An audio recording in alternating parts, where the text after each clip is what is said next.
Alors justement, donc vous avez parlé de votre parcours, de votre profil. Vous êtes d'abord anthropologue. Vous avez fait une thèse de doctorat, notamment sur la royauté d'Oussouye. Donc vous pensez que c'est pour cette raison que vous avez été nommé évêque? Alors, je ne sais pas si c'est pour ça que j'ai été nommé, mais je pense que ça a pu jouer. Parce que entre 2014 et 2015, le diocèse de Ziguinchor, par mon prédécesseur, a organisé un synode. Le synode, c'est une grande réunion que l'évêque convoque pour écouter ses diocésains sur la marche du diocèse pour des années. Et durant ce synode, la question de la culture et de l'intégration des cultures africaines dans la religion et la pratique chrétienne a été très discutée et des orientations claires ont été prises. Alors, juste après le synode, j'ai été nommé par mon prédécesseur responsable de la mise en œuvre du synode. Donc, j'étais le responsable pour la traduction en actes de ce qui a été retenu par le synode, particulièrement pour les questions liées à la prise en compte des cultures africaines, des cultures casamançaises dans la pratique religieuse chrétienne. Et donc Rome était au courant de ce synode, était au courant des décisions du synode. Et je pense que si j'ai été nommé dans ce contexte-là, c'est peut-être aussi pour que, à partir du niveau d'évêque, je puisse poursuivre ce que mon prédécesseur a commencé. Et donc c'est ce que je suis en train de chercher à organiser, à orienter le travail dans le sens du synode pour que le chrétien sénégalais, le chrétien casamancé ne pense pas que devenir chrétien signifie quitter sa culture pour adopter une autre culture. Il faut qu'il soit à l'aise dans la pratique de sa culture et vivre l'évangile de façon authentique comme Jésus l'a enseigné. Oui, parce que donc il y a un enjeu particulièrement en Casamance. Il y a des chrétiens qui, d'une certaine manière, ont une double appartenance, en fait, qui pratiquent une religion traditionnelle, mais qui viennent à l'Église. Et ça, c'est accepté par l'Église. Tout à fait. Alors, ici en Casamance, on a été essentiellement évangélisé par des missionnaires, la congrégation des Pères du Saint-Esprit, les Spiritains. Et un de leurs fondateurs, le Père François Liberman, leur disait « Faites-vous noirs avec les noirs pour les gagner au Christ ». Donc il les invitait à adopter vraiment la culture chrétienne, les cultures africaines pour faire leur travail. Et les missionnaires ont fait beaucoup d'efforts à ce niveau. Ils ont traduit beaucoup de textes en langue locale et les prières, tout ça ont été traduites. Mais évidemment, il est difficile de rentrer dans la peau tout à fait d'un Africain quand on est français. Ils ont fait ce qu'ils ont pu.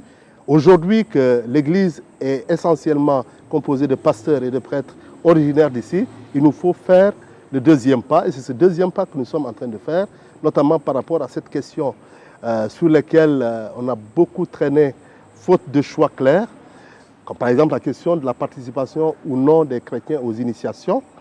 Voilà. Donc ça fait plus d'un siècle que nous réfléchissons, travaillons sur cette question. Aujourd'hui, il va falloir prendre des orientations claires à partir de ce que le synode nous a dit. Et aujourd'hui, on sent qu'il y a des chrétiens qui sont dans un certain flottement, comme vous l'avez remarqué. Ils vont à l'église et ils ont des pratiques liées à la religion traditionnelle. Et on ne sait pas jusqu'à quel niveau on est d'un côté ou de l'autre. Le travail qui nous revient à nous comme pasteurs, c'est de clarifier la position du fidèle et de lui dire ce qui est possible et ce qui n'est pas, ce qui est compatible avec la foi chrétienne et ce qui ne l'est pas. Mais en ce qui concerne les religions traditionnelles pratiquées en Casamance, tout est compatible ou il y a quand même certaines choses qui ne vont pas avec l'Église catholique? Il y a certaines choses qui ne vont pas. Tout ce qui relève du sacrifice, dans l'Église catholique, on considère qu'il n'y a qu'un seul sacrifice et le dernier, c'est celui du Christ sur la croix. Donc le chrétien ne sacrifie plus. Quand il célèbre l'Eucharistie, il célèbre l'Eucharistie en référence à la passion du Christ. Donc il ne va pas immoler un animal pour une intention.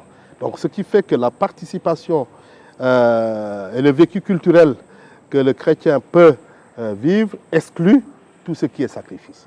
Donc quand il est question de sacrifice, le chrétien ne doit pas s'engager. Et c'est ce qu'on répète régulièrement à nos fidèles pour montrer un peu où peut se situer la limite. D'accord. Mais tout le reste, ça va en fait. Alors tout le reste, ça va. Si je prends l'exemple des initiations, Ça veut dire qu'aujourd'hui, après mon expérience, je pense que l'initiation est un cadre dans lequel on peut se retrouver, chrétiens, musulmans et ceux de la religion traditionnelle. L'initiation peut devenir véritablement un lieu du dialogue interreligieux et que chacun peut aller à l'initiation en respectant sa foi et la foi de l'autre.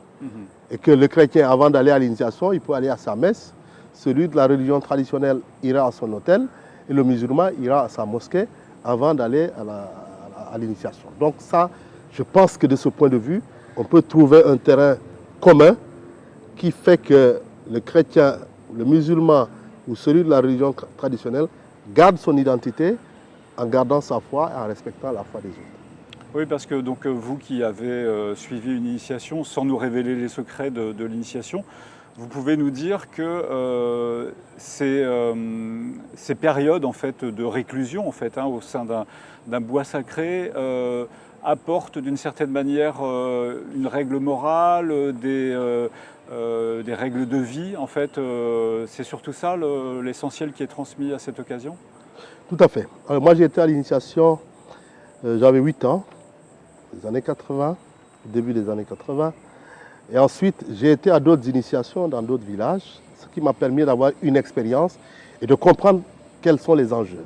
Donc après, le travail anthropologique m'a permis d'approfondir tout cela et de remarquer que finalement, si le christianisme ni l'islam ne sont arrivés à effacer les initiations traditionnelles ici en Casamance, en Basse-Casamance, c'est que l'initiation constitue un élément essentiel dans l'identification des populations.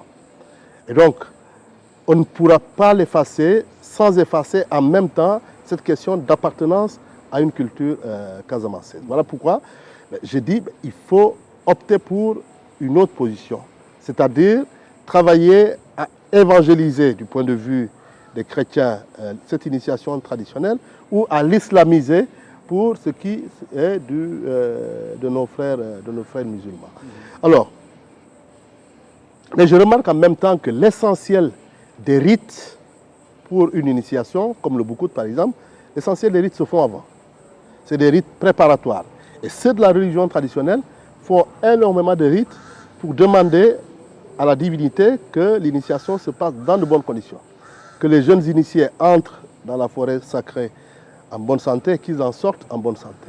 Et que ceux qui vont venir, les invités, viennent en bonne santé et qu'ils repartent chez eux en bonne santé. Je dis, les chrétiens peuvent faire la même chose. C'est-à-dire, avant l'initiation, avoir tout un processus de prière, comme le font ceux de la religion traditionnelle, qui précède et qui prépare l'initiation. Comme ça, le mois d'initiation, on se retrouve tous ensemble, en famille, parce que c'est aussi l'occasion pour des familles qui sont très dispersées aujourd'hui de pouvoir se retrouver, de pouvoir se connaître. Aujourd'hui, comme je l'ai dit au début, beaucoup de Casamançais vivent ailleurs.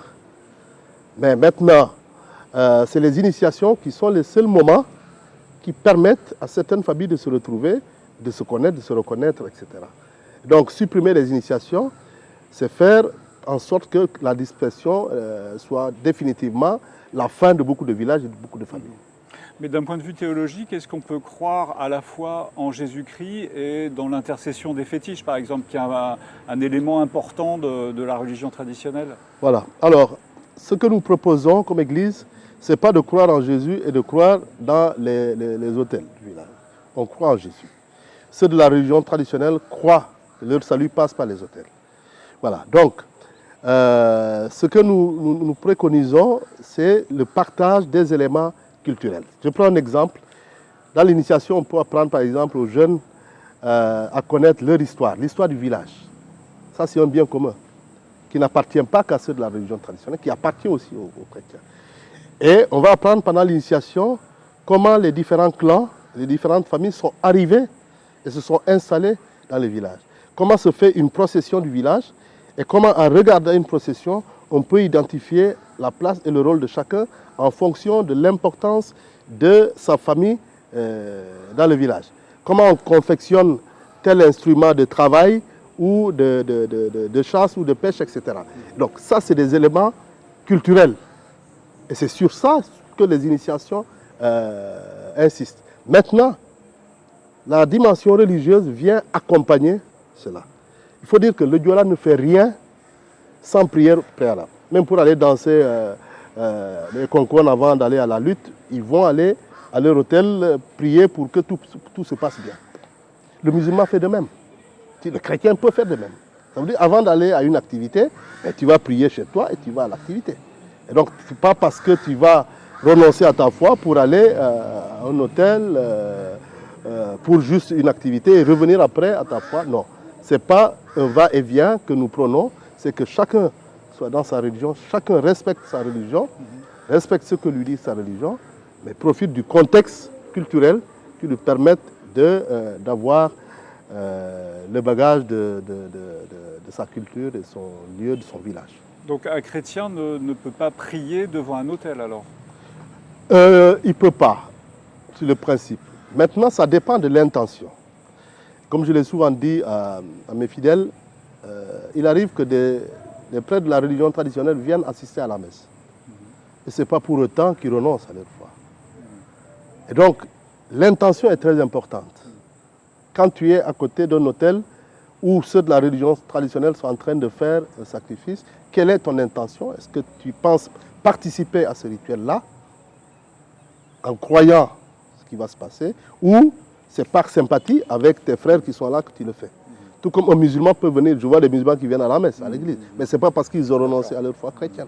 Moi, je peux aller à la mosquée, mais ce n'est pas pour autant que je vais renoncer à ma foi chrétienne. Et donc, pourquoi, quand c'est ceux de la religion traditionnelle, le simple fait d'être là fait que on est comme quelqu'un qui aurait renoncé à sa foi. Moi, j'ai assisté par moments à des rites dans mon village, mais parce que je voulais voir comment ça se passe, entendre ce qui se dit, et de voir si ce qui est dit là est contraire à ce qu'enseigne l'Évangile. Ce que je n'ai pas vu dans la plupart des cas, sinon j'aurais déconseillé la participation à ces rites-là. Et donc faire accepter cela auprès des différents prêtres, des différents religieux présents en Casamance, c'est un travail de tous les jours, c'est quelque chose quelquefois de difficile pour convaincre? Oui, c'est quelque chose de tous les jours et il y a des gens qui ne sont pas tout à fait d'accord ou pas du tout d'accord avec la position. C'est tout à fait normal. Il ne faut pas s'attendre à ce que tout le monde soit d'accord en même temps. Il y a tout un processus. Il faut expliquer ce qui est explicable et puis tester, expérimenter en fonction des zones progressivement et puis avoir une pédagogie. Et donc vous travaillez justement à ça au on grand travaille séminaire, à ça en sensibilisant, et au grand séminaire, en formant les jeunes séminaristes à rester ouverts à la différence. Puisque quand on reste braqué, on ne cherche pas à connaître l'autre. Moi, le fait de mener des études sur la religion traditionnelle m'a permis, même si je suis Diola, mais m'a permis de découvrir énormément de choses de la culture dont je suis issu. Et donc, c'est à cette curiosité que j'ai invité souvent mes jeunes séminaristes et étudiants, me disant il faut connaître l'autre. Essayez de connaître l'islam. Que dit l'islam? Et connaissant, vous pouvez mieux dialoguer avec l'autre. Donc la première étape, à mon avis, c'est la connaissance réciproque qui permet d'aller de l'avant.